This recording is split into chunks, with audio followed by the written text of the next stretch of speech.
Dyk, everybody. How's it going? Very good, thanks. Right, Paul, I'm going to ask you it's a certain thing that you did. Not many people, I don't think, have seen it yet, but when I first saw it, I was taken back actually by it. Frankfurt with Pavo, you actually did an orchestra with them. Did you write the symphony yourself?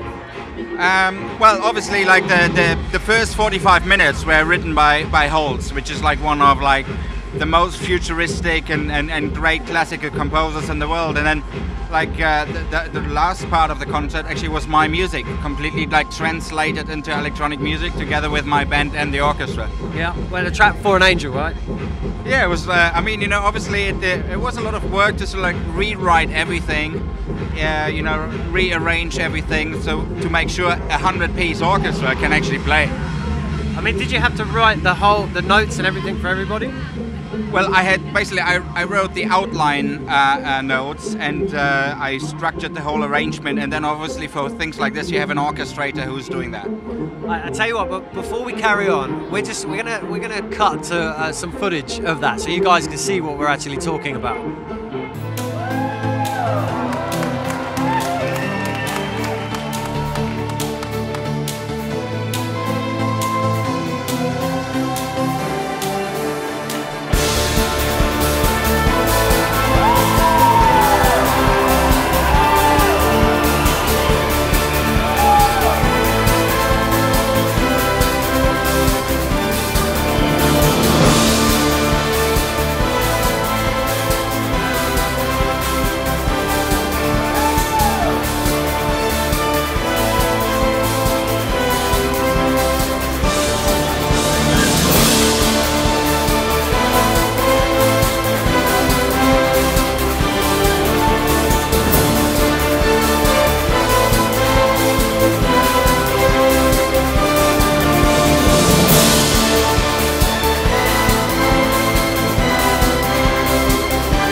See, told you, how amazing was that, Paul? Seriously, that is what I would say off the hook.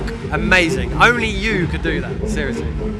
Well, you know, I obviously had like amazing people I work with, like, you know, Paavo Jarvi is one of like the most world famous conductors, and the orchestra we played with is one of the best in the world. So, you know, big prop ups to them too. Well, the For an Angel track, when that came in, I mean, it gave me goosebumps all on my arm, like it always does when I hear the track For an Angel in a club. I mean, it was the first vinyl I actually bought, white label, believe it or not. But anyway, when I hear that track in a club, that gives me goosebumps. But that with an orchestra, seriously, that's just nuts. So I've got to give it to you on that, and so will everybody else as well. On that note, I'm going to ask you, if that can be beaten, what plans do you have coming up? Well, we released like a few very interesting things this year, including obviously our record label Vandit Records is 10 years old this year. We have a big a compilation coming up which features a lot of the old stuff, a lot of the new things, some of the classics being remixed. So that's a major thing, and I'm very hectically busy on actually creating my new album, which will be out in February next year. But you're gonna hear some of the stuff tonight already.